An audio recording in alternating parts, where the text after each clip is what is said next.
Oi, viajante da vida! Como você tem observado a sua existência e o mundo em que nós vivemos?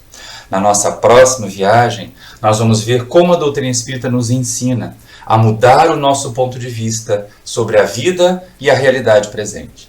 Então, enquanto roda a vinheta, você já se inscreve aqui no nosso canal, acione o sininho, deixe o seu like. Se não gostar, no final pode deixar um dislike, mas role a barrinha lá embaixo e comente. Diga para nós por que gostou ou por que não gostou do nosso trabalho. Desde já, obrigado e boa viagem!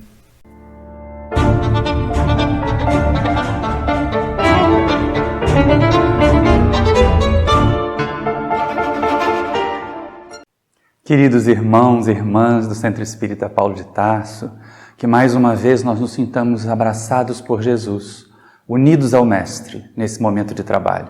Nesses dias em que nós estamos deixando aquele período tenebroso da pandemia, entrando num outro momento, também muito difícil, de reconstrução, de criação de um novo normal, a doutrina espírita vem, mais que urgentemente, trazer para nós reflexões, nos fazer pensar.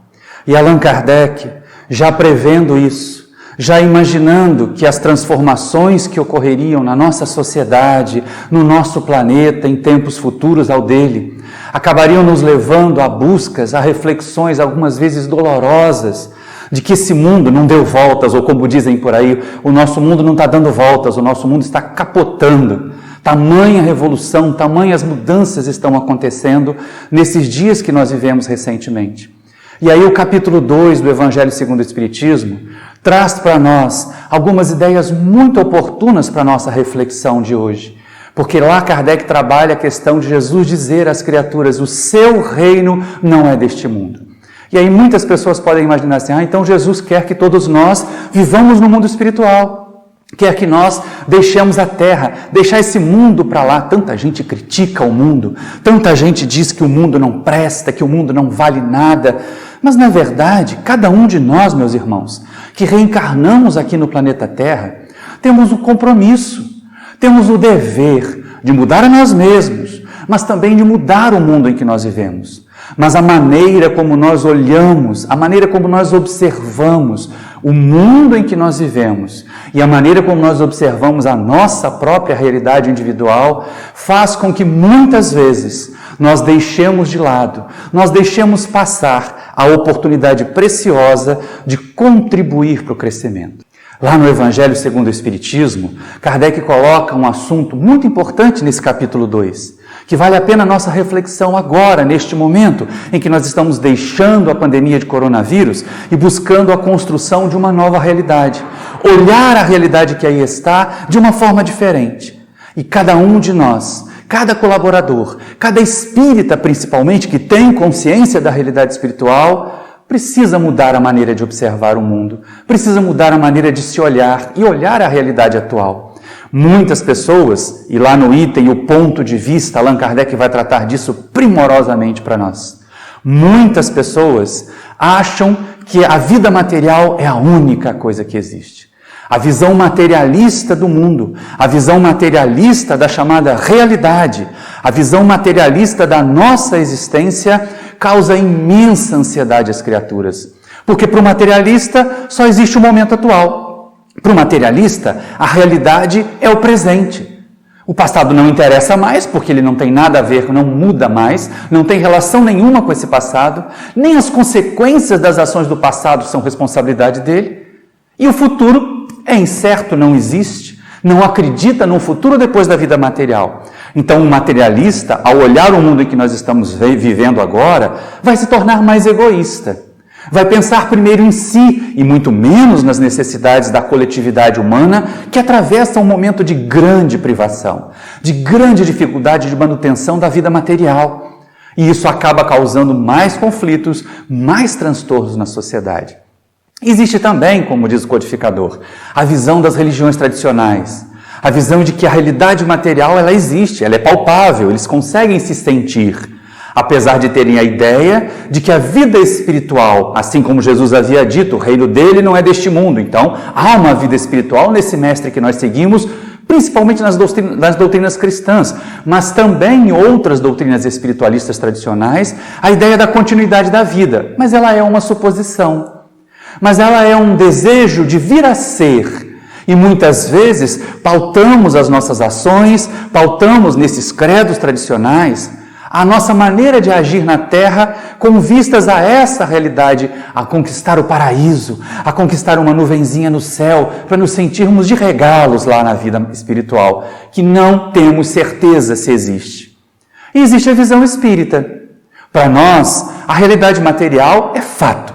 Nós estamos encarnados em um corpo físico. Para nós, a realidade espiritual também é fato. Porque nós temos a oportunidade de interagir com esse mundo espiritual. Nós raciocinamos, nós avaliamos. E essas duas realidades se intercambiam. Nós, em algum momento, estamos no mundo material aprendendo transitoriamente.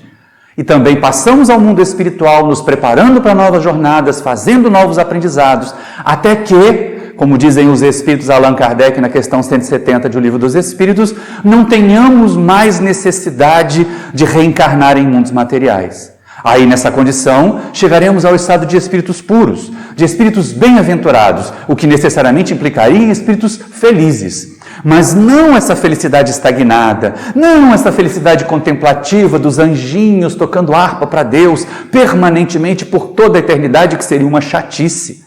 Mas a felicidade daqueles que, compreendendo as leis divinas, passam a ser agentes delas, passam a ser instrumentos de Deus, para que a criação se torne melhor, para que a criação se torne maior.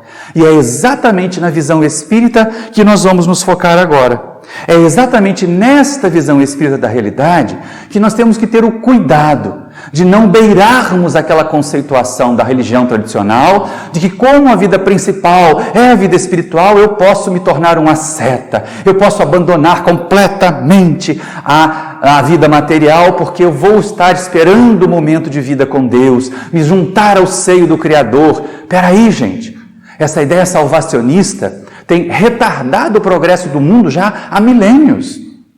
Enquanto as pessoas ficarem esperando, aguardando, simplesmente porque elas creem, simplesmente porque elas estão ali vinculadas a uma religião, a uma proposta religiosa, elas não vão progredir.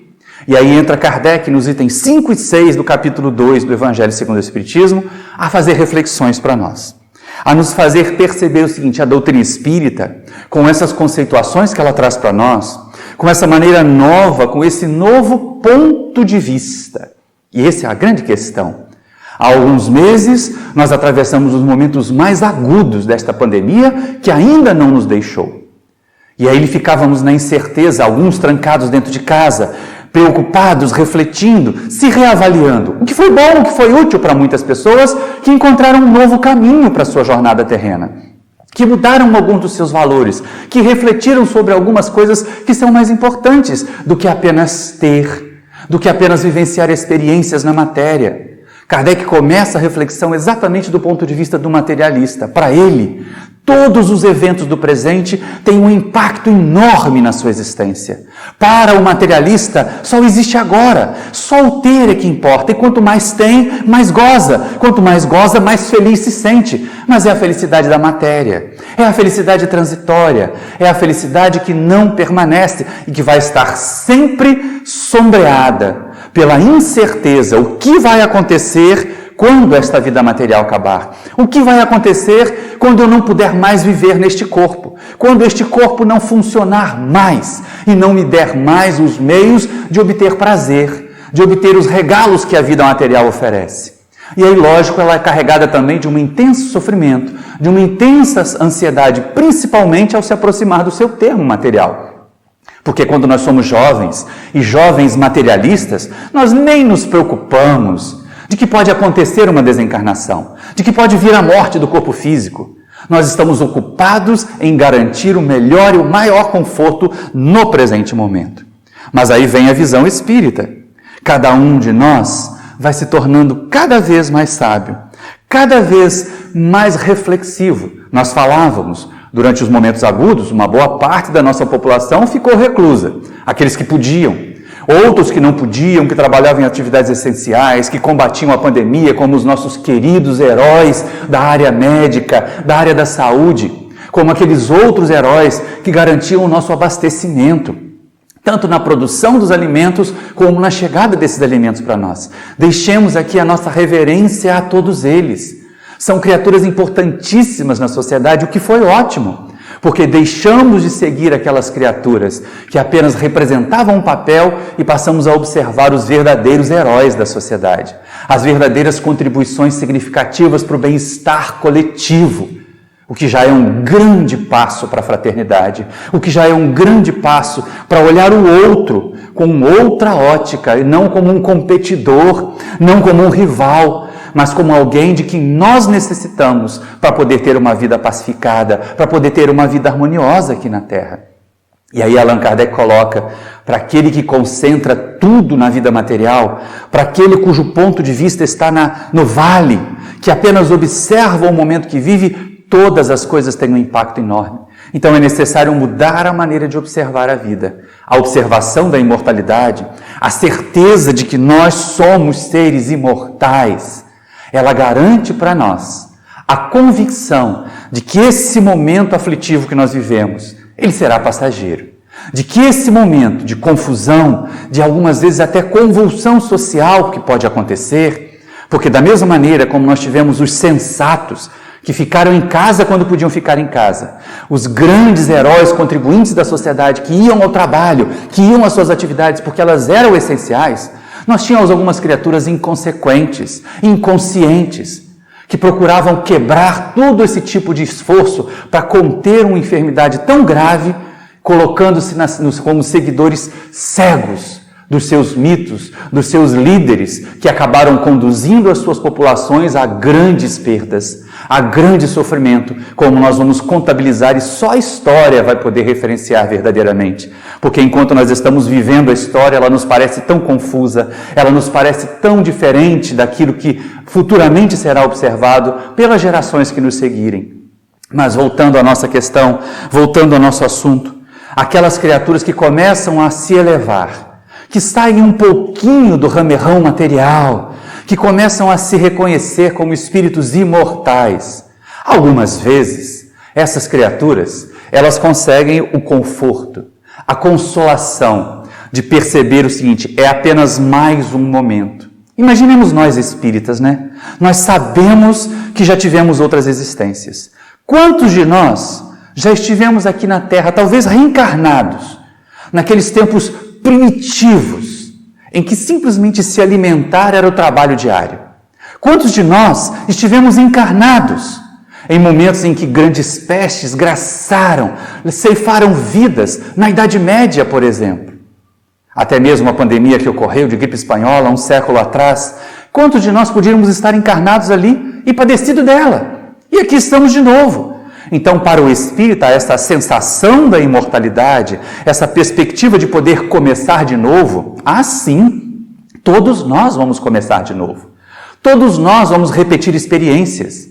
Aqui na Terra, quando ela se tornar um mundo mais de regeneração, nós estaremos em condições mais brandas. E aqueles que não se adequaram à regeneração serão conduzidos a planetas adequados ao seu estado. Seguirão seus líderes equivocados para esses planetas.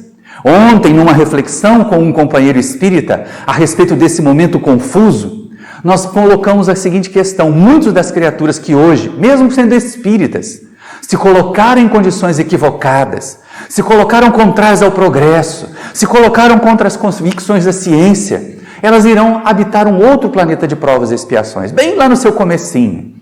Como nós falamos numa palestra mais remota, ainda durante o período da pandemia, que aqueles que faziam fofoca nas redes sociais iam fazer fofoca no planeta de provas e expiações, usando sinal de fumaça e tambor, esses que aqui hoje, espíritas equivocados, seguimos falsos líderes, vamos reencarnar no planeta de provas e expiações, ainda embrutecidos, ainda talvez seguindo esses líderes que irão nos arrastar para ele, mas seremos lá os profetas, seremos lá os médiuns, seremos lá os reveladores, porque já levaremos daqui o conhecimento da imortalidade, embora esse conhecimento não nos tenha ajudado a ser pessoas melhores no planeta Terra, embora esse conhecimento não tenha nos ajudado a sermos mais fraternos no planeta Terra. Embora o conhecimento da imortalidade não nos tenha feito deixar de distinguir o outro, porque ele não usava cores semelhantes às nossas. E aí cada um de nós vai continuar. Vamos ter sim novas experiências, os que permanecerem na terra, os que forem levados para outro mundo, porque Deus não nos extinguirá a ninguém.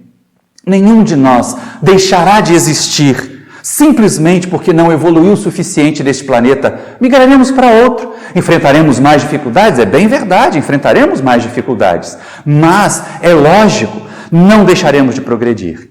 E aí essa visão da imortalidade pode algumas vezes fazer a criatura dizer assim, então já que eu vou ter outra oportunidade mesmo, deixa eu aproveitar essa, nessa não tem jeito. Nessa eu não consigo me livrar de determinado vício. Nessa eu não consigo mudar determinado comportamento. Mas uai, gente, nós reencarnamos exatamente para vencer vícios, para mudar comportamentos equivocados que não nos trouxeram felicidade até aqui. E a visão espírita da imortalidade não é uma visão estagnante. Não é uma visão de sentar, esperar, sofrer, se fazer de vítima. Eu estou pagando pelos meus débitos do passado. Deus não é agiota. Ele não nos empresta uma encarnação para depois cobrar juros pesados do sofrimento.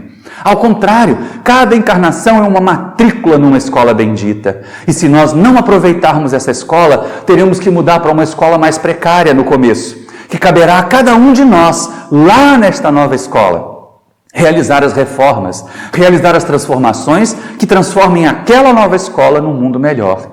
Mas isso é assunto para outra palestra. Hoje nós temos o assunto, o ponto de vista, que aparece lá no 2º capítulo do Evangelho. E por que logo no começo? Porque era necessário que nós espíritas passássemos logo à prática, à aplicação dos conceitos que a doutrina trazia para nós. Tudo aquilo que foi aprendido no Livro dos Espíritos, tudo aquilo que foi observado em o Livro dos Médiuns. Sim, o Livro dos Espíritos nos traz a parte filosófica, o Livro dos Médiuns nos traz a constatação, a observação. Ciência de observação é a doutrina espírita.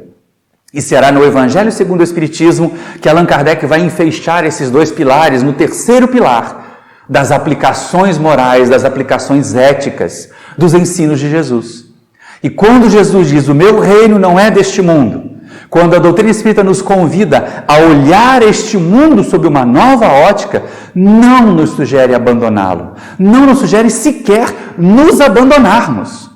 Deixarmos de trabalhar, deixarmos de existir, nada disso. Não é isso que o codificador tenta trabalhar como para nós, mas dar o verdadeiro valor às questões terrenas. Para nós espíritas, como nós dizíamos no começo, na visão espírita, a vida material é uma realidade, a vida espiritual é outra realidade.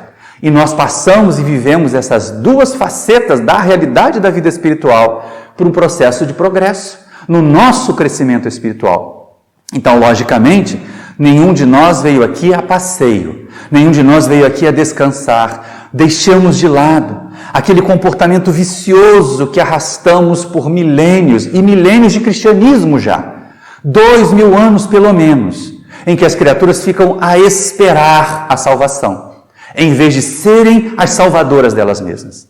Em vez de serem os agentes da transformação que elas precisam viver. Sim, é exatamente isso que o codificador fala.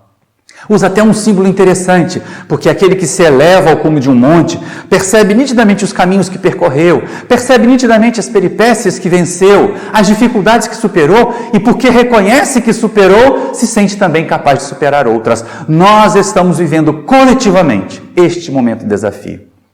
Quantas criaturas à nossa volta, quantas criaturas do nosso conhecimento foram abaladas profundamente do ponto de vista material, do ponto de vista das perdas afetivas, do ponto de vista da desencarnação de entes queridos durante esse período de crise da pandemia de coronavírus.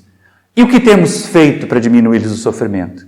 Se nós não fomos tão macerados assim, se nós sentimos ainda um pouquinho de fortaleza moral, de equilíbrio, de conhecimento que a doutrina espírita nos dá, passemos à condição de agentes. Às vezes com recursos materiais, porque este é um momento em que nós temos a necessidade, sim, de compartilhar não apenas afeto, não apenas orações, não apenas vibrações, Porque mandar uma mensagem do Evangelho, distribuir aquela figurinha bonitinha, com coraçõezinhos, com Jesus abraçando o planeta Terra, e ela chegar a alguém que está passando fome, essa pessoa vai achar que Jesus está tripudiando dela, que aquelas criaturas estão simplesmente debochando do seu penar. Então cabe a nós levar a mensagem consoladora, associada também ao recurso material necessário àqueles que estão minguando, àqueles que estão padecendo. Cabe a cada um de nós também manter a nossa fortaleza, dar exemplos de superação. Quantos de nós tivemos perdas? Falamos a companheiros em todo o país. Esta palestra vai ser distribuída para vários movimentos espíritas. Então é lógico que provavelmente cada um de nós, cada um que nos assiste no YouTube, cada um das casas onde ela for transmitida, pode ter enfrentado perdas. Perdas afetivas sérias, um filho, uma mãe, um pai, que desencarnaram vítimas dessa doença, que desencarnaram vítimas de outras dificuldades. Outros companheiros que atravessam um momento grave, tinham um status social, tinham uma condição material e ela foi de repente muito diminuída. E aí podem se sentir abatidos o suficiente para pensar que não vale a pena viver na Terra, mas vale. E cabe a nós espíritas exemplificar a mensagem de que vale a pena continuar, de que vale a pena continuar vivendo, de que vale a pena continuar enfrentando as dificuldades. Não nos acomodemos. O próprio codificador tem essa preocupação lá nesse capítulo 2 do Evangelho segundo o Espiritismo, quando ele coloca, mas as criaturas podem imaginar que, como a vida futura é a principal, como no reino de Jesus não é desse mundo, eu posso ficar tranquilo, acomodado aqui e esperar o mundo melhor. Gerar acomodação. E aí os Espíritos ensinaram a Allan Kardec que não é bem assim, que é intrínseco em cada um de nós o desejo pelo bem-estar. Quantas questões do Livro dos Espíritos tratam desse assunto, principalmente lá na quarta parte, quando Kardec trata das penas e gozos terrenos, das penas e gozos futuros, os Espíritos nos orientam. As criaturas, aquelas que se conscientizam mesmo da doutrina espírita, elas jamais se acomodarão na vida na Terra. Porque elas entendem que a vida futura que nós esperamos todos seja melhor, está sendo construída agora. Está sendo realizada, preparada neste momento, com as nossas ações deste momento. Então cabe a nós jamais paralisar. Essa ideia de que, então a vida material não tem importância, eu posso deixar de me cuidar. Não é verdade, o corpo físico é um instrumento precioso de progresso, ele precisa ser cuidado e bem cuidado. Nenhum de nós vai fazer voto de miséria. Nem mesmo nos dias de hoje é desejável que façamos voto de pobreza, ao contrário, é necessário que todos nós nos unamos, para que ninguém tenha que viver na pobreza. Vamos pensar de novo aquela questão 930 do Livro dos Espíritos. Como aquela questão aponta para nós as nossas ações deste momento que nós vivemos. Deste momento que provavelmente é de grande crise econômica, de dificuldade material para muitas pessoas no planeta inteiro. Numa sociedade organizada segundo as leis do Cristo, dizem os Espíritos, Allan Kardec, na questão 930. Ninguém deve morrer de fome. Então, se existem criaturas morrendo de fome, se existiam criaturas morrendo no passado, antes mesmo da pandemia, morrendo de fome, é porque nós não estávamos ainda organizados segundo as leis que Jesus veio ensinar. E aí cabe a nós agora essa conscientização, fazer mais, fazer melhor, agir de outras maneiras, para garantir que ninguém tenha que morrer de fome. Que ninguém tenha que deixar de animar-se em viver, de deixar de aprender com esta vida material que nos foi concedida. Não é isso que os Espíritos nos ensinam na codificação. Cada um de nós tem o dever de buscar o melhor, o bem-estar para si e para a sua coletividade. O que não devemos é levar isso ao extremo de buscar só para nós. Ao egoísmo, não. É buscar o melhor, mas com sentido de fraternidade e não com sentido de egoísmo. Quando nós vemos algumas pessoas dizendo assim, eu não preciso de nada para viver, basta viver de preces, basta viver de doações. Ora, mas se você está pedindo doações para viver, você está vivendo do trabalho de alguém. Então cabe a cada um de nós realizar a nossa cota de trabalho. E se ela não for o suficiente, Recorramos então à ideia de que numa sociedade organizada segundo as leis do Cristo, ninguém deve morrer de fome. Haverá necessidade da sociedade prover o necessário para aquele que não consegue bastar-se a si mesmo. E é de todos nós contribuirmos para que ninguém deixe de realizar a parte que pode, porque muitos podemos e não fazemos. Ficamos nos vitimizando, e a doutrina espírita não é de vitimização. A doutrina espírita não é uma doutrina que propõe nós nos sentirmos castigados por Deus. Eu estou assim porque Deus quer. Eu estou assim porque faz parte do meu karma. Tem gente que usa até termo do sânscrito. Karma não tem nada a ver com o nosso idioma, não tem nada a ver com a codificação em si. Karma em sânscrito é movimento, é ação. E não apenas castigo divino, como algumas pessoas utilizam essa palavra hoje, no nosso movimento. Mas falando a respeito do voto de pobreza, cabe nos ressaltar, e eu vou citar mais uma vez a obra, é o livro Irmão Sol, Irmã Lua. Quando Francisco de Assis, no início da sua jornada, coloca os irmãos todos a mendigar. Ele queria ser pobre, queria ser um mendigo como Jesus, aquele discurso lá na praça em Assis, diante do bispo Guido, é muito interessante, porque ali tem uma visão ainda infantil, ainda muito inocente do poverello, de que seguir Jesus era livrar-se de todas as coisas materiais. Só que num determinado momento ele vê os companheiros pedindo para comer, para ter o seu sustento. E aí Clara lhe entrega um pão. E ele abraça-se àquele pão e pensa, mas quem trabalhou para esse pão existir? Quem cultivou o trigo para esse pão existir? Quem amassou a massa para esse pão existir? Quem assou o pão no forno para esse pão existir? E aí ele percebe que todas as vezes que nós nos colocamos voluntariamente como pedintes do mundo, nós nos tornamos também sanguessugas desse mundo, aproveitando-nos do trabalho dos outros, quando ainda temos energia, ainda temos força. Lembremos, lá no filme como referenciamos, na história como ela é contada para nós, os seguidores de Francisco do primeiro momento eram todos jovens. Todos tinham muita força de trabalho. E aí a cena seguinte a essa do pão é exatamente Francisco e todos os trabalhadores, todos os seus irmãos, cultivando um campo de trigos, ajudando na colheita do trigo para poder ter o direito de comer, para poder fazer valer o alimento que estavam recebendo. O filme é maravilhoso, a história de Francisco de Assis é maravilhosa, inclusive a capacidade de corrigir os próprios equívocos, porque ao reconhecer que estamos errados num ponto de vista, devemos mudá-lo. É essa a proposta da doutrina para nós. É esta a convicção que a doutrina vem nos trazer.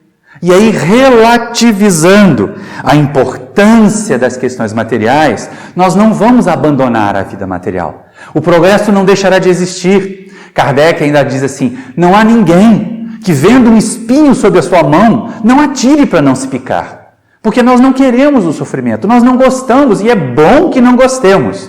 Os masoquistas, os que dizem que gostam de sofrer, os que dizem que reencarnaram para sofrer, estão equivocados, não compreenderam a codificação, não compreenderam a doutrina espírita e não compreendem a mensagem de Jesus.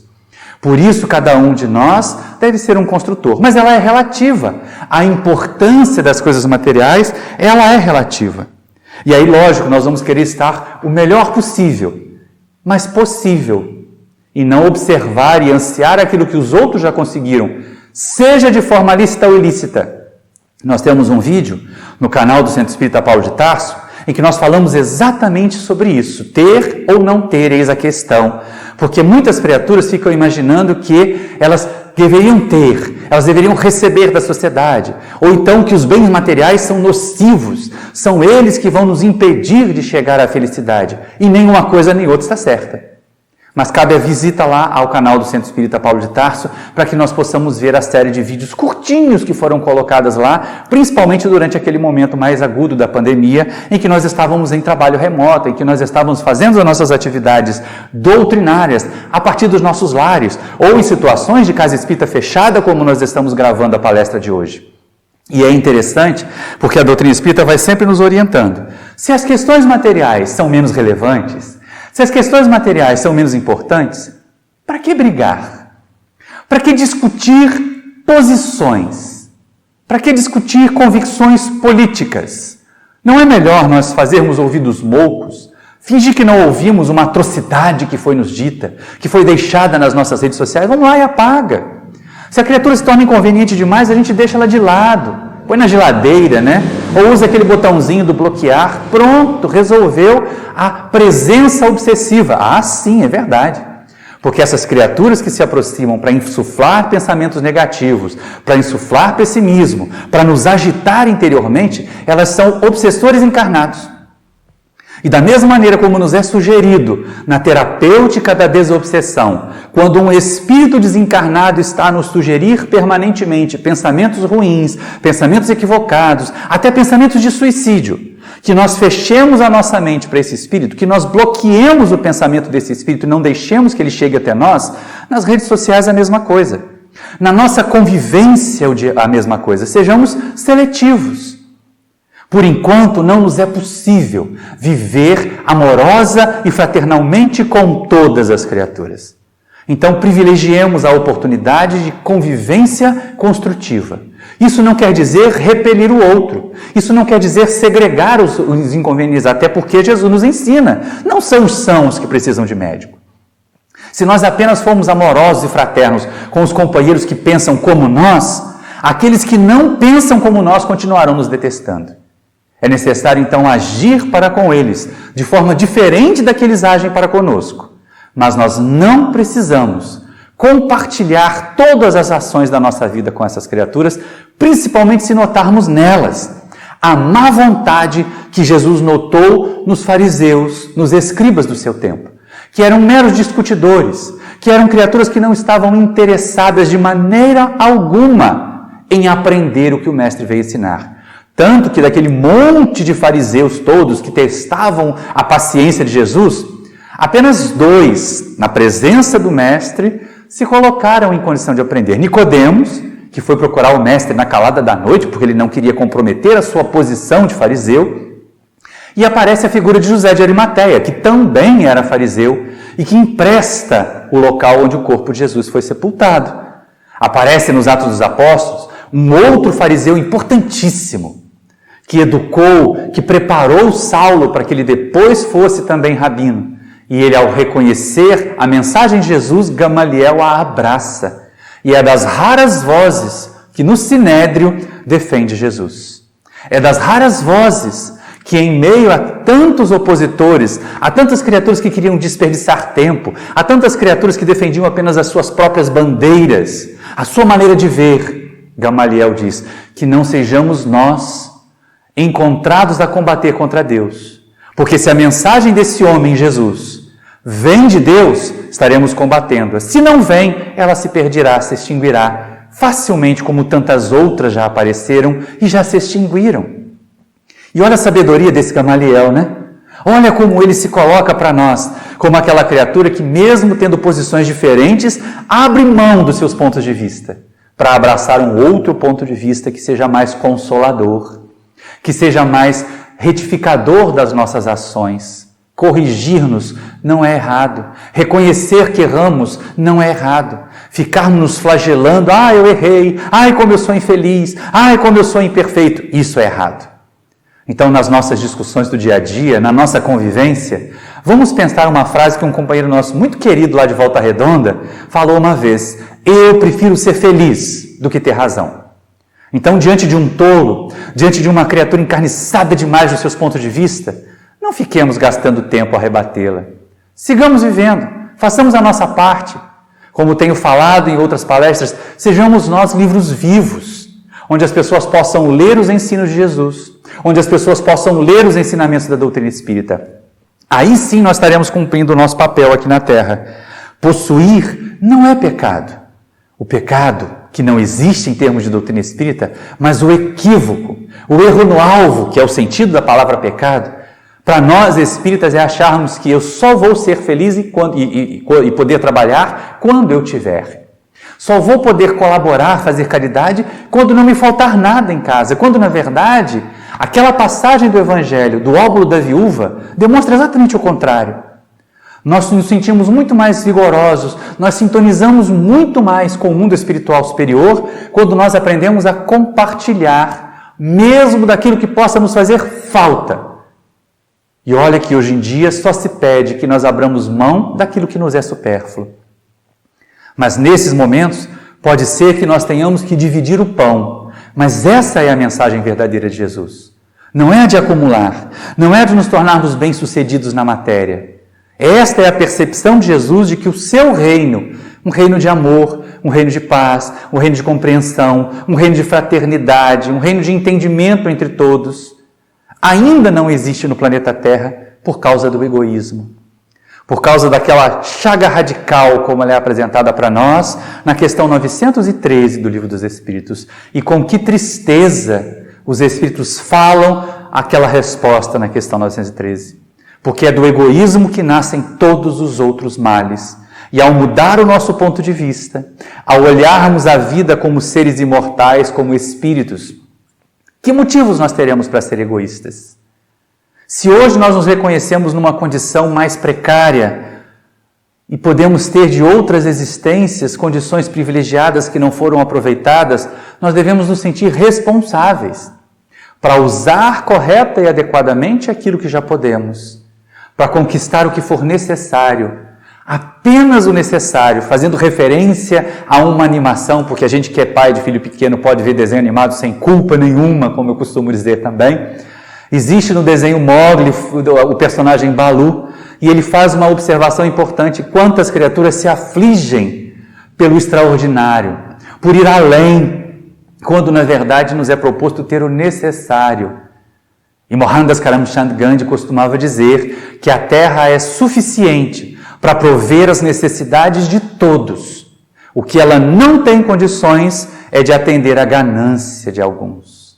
Cabe a nós, espíritas, não sermos os gananciosos, não sermos os egoístas e vivenciarmos a fraternidade. A observação, o ponto de vista espírita da imortalidade é de que esse momento aflitivo vai passar. Vai passar tão mais rapidamente quanto eu me colocar à disposição para ser instrumento da transformação. Se eu ficar sentado esperando, ou apenas aquela história do hora que melhora, na hora que não melhora, sem ação, a oração não vai funcionar para nada. Sem ação, nenhum de nós vai conquistar aquilo que precisa. E se a mudança de ponto de vista sobre a sociedade, sobre o mundo que nós vivemos, ela já nos leva à mudança de comportamento, como será a mudança de ponto de vista a respeito de nós mesmos? Porque de vez em quando nós temos uma visão distorcida de nós mesmos. Alguns, raros, se sentem menos do que são de fato. Quantos são convidados na casa espírita? Venha fazer curso de paz. Não posso, eu estou em tratamento. Quantos são convidados? Olha, vamos participar do EJA. Eu não consigo entender, aquele livro é muito difícil. E ficamos fugindo do nosso aperfeiçoamento. Mas são raros os que se subestimam. A maioria de nós se superestima. A maioria de nós se acha a última cereja no alto do bolo, a última bolacha do pacote, como dizem os irmãos lá da região paulista. Porque para nós aqui no Rio é biscoito, né, gente?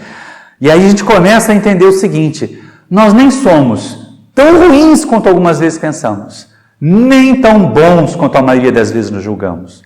Nós estamos em processo. Somos todos espíritos em marcha evolutiva. E a oportunidade de conhecer a doutrina espírita nos deve fazer mudar o nosso ponto de vista sobre nós mesmos. Nós não somos o centro do universo. As coisas não acontecem para nos atingir, porque de vez em quando a gente tem essa observação, até quando a coisa é ruim, até quando a coisa é danosa, a gente diz, é porque eu estava aqui, o ônibus enguiçou porque eu estava dentro dele. Ora, gente, por favor, né? A chuva caiu porque a minha casa estava do lado do barranco. Ora, gente, por favor, não é?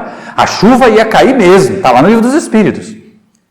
Os fenômenos da natureza não mudam, porque as criaturas estão ali sujeitas a elas. As criaturas que estão no local estão apropriadas aos fenômenos da natureza que vão atingir e testar a sua consciência, a sua perseverança, testar o seu conhecimento, testar a sua resiliência, a sua capacidade de adaptação e superação da condição adversa. Isso é ser resiliente. Não é ser submisso à dor, à enfermidade, com aquele vitimismo assim, deixa eu aguentar o meu sofrimento para ver se eu vou mais depressa para nosso lar. Não vai. Se não assumir compromisso ativo na transformação de si mesmo, na transformação do mundo em que nós vivemos, não vamos encontrar uma condição melhor. E vamos entrar de novo na fila da reencarnação, pedindo de novo um planeta de provas e expiações, para ver se daquela vez a gente que tinha um compromisso da mediunidade vai estudar a mediunidade para trabalhar direito como médium. A gente que tinha um compromisso da divulgação doutrinária vai aprender a doutrina que vai divulgar, para não ficar dizendo eu acho da tribuna. Para não ficar dizendo o que eu li no Facebook, que eu li no WhatsApp. Facebook e WhatsApp não são fontes de informação doutrinária, embora possam ser ferramentas de divulgação dos ensinos da doutrina que nós encontramos nos livros. Ainda ontem, numa oportunidade de interagir com jovens do movimento espírita ali da região de Volta Redonda, de Pinheiral, nós chamamos a atenção para essa necessidade. Jovens, todos nós, de um modo geral, estudemos a codificação, estudemos o que Kardec nos ensina, o que os Espíritos ensinaram a Kardec e o codificador fez o esforço imenso de deixar à nossa disposição. Espírita que não conhece o Livro dos Espíritos, médium que não conhece o Livro dos Médiuns, trabalhador do serviço assistencial que não conhece o Evangelho segundo o Espiritismo, não terão qualidade no seu trabalho, não realizarão a contento aquilo que se propuseram fazer. E nós somos chamados a fazer mais e a fazer melhor. E aí é uma questão importante, porque se nós estamos em processo, meus amigos, é possível que nós venhamos a fracassar ainda. É possível que as nossas imperfeições ainda nos façam cometer erros, até mesmo a magoar criaturas que nós dizemos amar. E aí o que fazer? Eu me recordo, porque a gente é bem antigo, mas havia um samba popular da década de 1970, que dizia assim: levanta, sacode a poeira e dá a volta por cima. Quando as criaturas enfrentarem dificuldades, quando nós tivermos uma queda, levantemos, sacudamos a poeira daquele tombo no chão, dos nossos equívocos morais, e demos a volta por cima, não no sentido de esmagar os outros, nem por cima dos outros, mas vamos dar a volta por cima das nossas imperfeições. Esse mesmo refrão do sambinha popular da década de 70 aparece num dito oriental que diz o seguinte: se caíste 7 vezes, levanta-te 8 vezes. Porque basta a gente fazer a conta e vai garantir que nós vamos estar sempre em pé. Nós vamos estar sempre nos soerguendo. Nós vamos estar sempre nos levantando. Cada espírita é edificador de um mundo melhor. Mas nenhum de nós será edificador de um mundo melhor se nós continuarmos piores. Se nós não formos edificadores de um nós melhores. Eu, Maurício, tenho que ser edificador de um Maurício melhor. Uma outra criatura tem que ser edificadora dela mesma melhor. Trabalhadores do bem somos todos nós. Convocados a servir com Jesus, nós temos sido há 2000 anos, pelo menos. Alguns de nós há mais tempo do que isso. Alguns de nós mesmo antes de Jesus estar materialmente conosco na terra. Eles já foram chamados a servir e se recusaram. E fecharam os ouvidos às sugestões de praticar o bem, às sugestões de crescer e de se harmonizar. Então, mesmo que haja quedas, meus amigos, o ponto de vista sobre nós não somos a última cereja no alto do bolo, mas também não somos a última criatura do mundo, a pulga do leão, aquela criatura que não vale nada. Nós valemos muito e valeremos mais ainda quanto mais bem nós fizermos. Então é sempre necessário, ao mudar o ponto de vista da vida na Terra, nós nos reerguermos. Quedas podem acontecer, afinal de contas, qual é a categoria desse planeta? Não é de provas e expiações? Alguém que já aprendeu, alguém que já demonstrou que sabe, precisa ser provado de novo? Não. Então, se a prova vem, ela vem avaliar as nossas qualificações para ascender. E quem não cometeu erros, quem não causou dano, precisa expiar? Não. Então, se a expiação vem, aprendamos com ela para não cometermos de novo, para não causarmos de novo o dano que trouxe a consequência funesta para nós. Isso é soerguer-se. Sem vitimismo e também sem desculpismo, porque de vez em quando a gente ainda ouve espíritos dizendo: a carne é fraca. Não. Quando Jesus usou esta advertência para os discípulos, ela foi usada desta forma. Vocês precisam fazer mais. Não se deixem levar pelas seduções da ótica materialista da vida. Foi isso que Jesus quis dizer aos discípulos. E não deu a eles uma justificativa, como a gente usa hoje, de que a carne é fraca. Nós não somos nem os melhores nem os piores, mas nós somos canteiros de obras. em que Deus está a construir um anjo. Só que nesse canteiro de obras, nós temos que ser também os engenheiros que vão fazer o projeto. Nós temos que ser os mestres de obras que vão supervisionar a execução do projeto. Nós temos que ser os pedreiros, os serventes que vão realizar o projeto. Ninguém vai poder evoluir no meu lugar. Ninguém consegue evoluir por nós. Ver a vida como ela é, a realidade espiritual de seres encarnados na Terra, é um estímulo ao movimento, é um estímulo à ação. Não pode ser, não deve ser um convite à paralisia. Muitas pessoas ainda usam aquele argumento: é preciso errar para aprender. Não! É preciso aprender para não errar. Algumas pessoas dizem assim: é errando que se aprende. Já pensaram que método tosco esse? Já pensaram que nós vimos utilizando esse método de errar para aprender há milênios e ainda não aprendemos o suficiente? Mas, de certa maneira, essa frase tem razão de ser. O que a gente aprende quando erra? A gente aprende que não é daquele jeito que faz. Se eu repetir daquele jeito, eu aprendi com o meu erro? Não, eu não aprendi. Então, aquela frase perde sentido.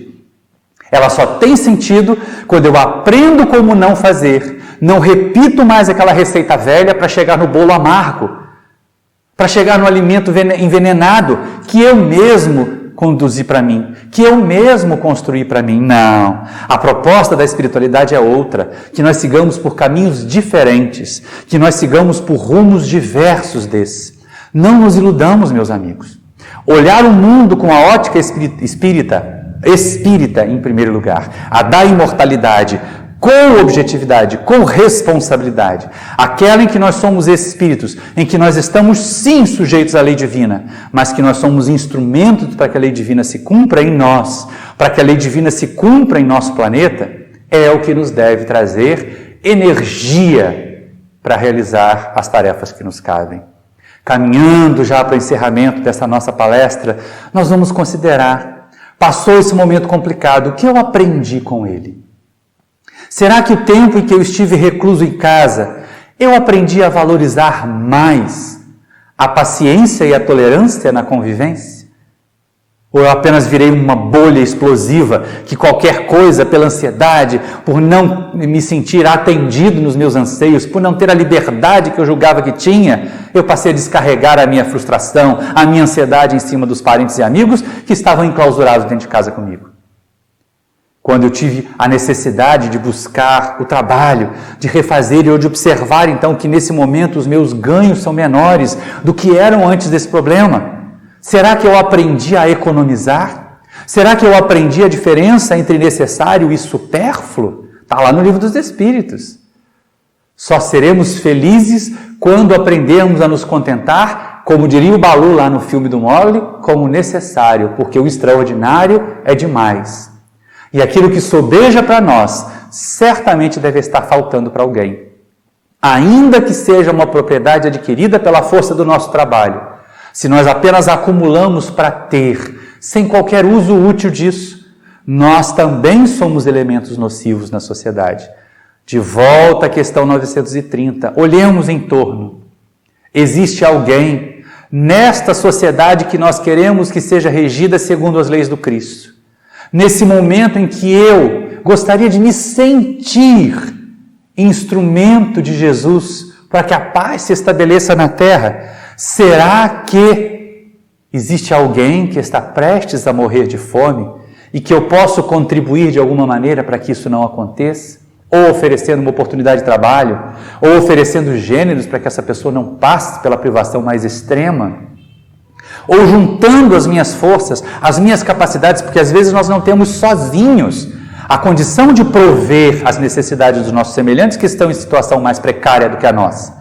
Mas certamente ao juntar forças, não apenas nas orações coletivas que fazemos, porque é muito bom que elas sejam feitas, principalmente porque elas nos fortalecem, principalmente porque elas nos fazem irmanar com outros companheiros que também desejam o bem, que também desejam a transformação, que também perceberam que o reino de Jesus ainda não é a terra por incompetência nossa. E que quanto mais rapidamente nós agirmos, quanto mais rapidamente nós nos tornarmos instrumentos do Mestre para levar amor, paz, compreensão, trabalho no bem à terra, mais rapidamente a terra será o reino de Jesus. O Mestre não condenou o planeta a ser para sempre um vale de lágrimas. Ele observava da sua condição de espírito puro, da sua elevação de governador espiritual do planeta, o quanto nós ainda somos pequeninos, o quanto nós ainda temos dificuldade de vivenciar, de aplicar os seus ensinos. Mas isso não significa que nós estejamos condenados a ser assim permanentemente. Porque todas as vezes que Jesus curava alguém, todas as vezes que Jesus ajudava alguém, ele dizia: a tua fé te salvou. Ele transferia para aquela criatura, ele transferia para cada um de nós a responsabilidade pelo sucesso. E é claro, se nós temos a responsabilidade pelo sucesso, nós não podemos transferir para outrem a responsabilidade pelo fracasso. Os nossos fracassos pessoais também são responsabilidade nossa. A nossa infelicidade momentânea nesse planeta também são responsabilidade nossa, ou por omissão, ou até por ação nociva que estamos fazendo. Sejamos mais operosos, meus irmãos. Não fiquemos imaginando que aos tropeços, que às quedas, que à acomodação, que à condição de vítimas de Deus, nenhuma dessas posições nos trará a felicidade que nós almejamos. Mas nós podemos fazer mais, nós podemos fazer melhor. Há uma canção do nosso companheiro Nando Reis, em que ele começa a dizer assim: a paz do mundo começa em mim. E aí, o que nós temos feito para que a paz do mundo esteja aí presente? Nosso mundo está em conflito. No momento em que nós estivermos assistindo essa palestra no YouTube ou em alguma casa espírita em que ela for veiculada, o nosso mundo não terá paz. Nós ainda temos momentos de profundas tristezas, de perdas profundas, não apenas no sentido material. Mas a questão que se coloca para nós espíritas, neste momento, tanto no instante em que esta palestra é gravada, em maio de 2020, quanto no momento em que ela for veiculada para você que me assiste agora, para cada um de nós, porque para que ela chegue até você, eu vou assisti-la pelo menos umas 2 ou 3 vezes mais no processo de edição, para que cada um de nós seja um instrumento de transformação, um instrumento de estabelecimento na terra do reino de paz e do reino de amor que Jesus veio semear.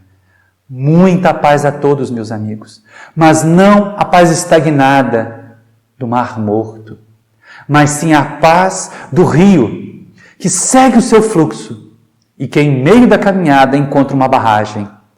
Mas é exatamente essa barragem que tem ali uma turbina e que a passagem da água por ela vai gerar energias novas, capazes de alimentar o mundo.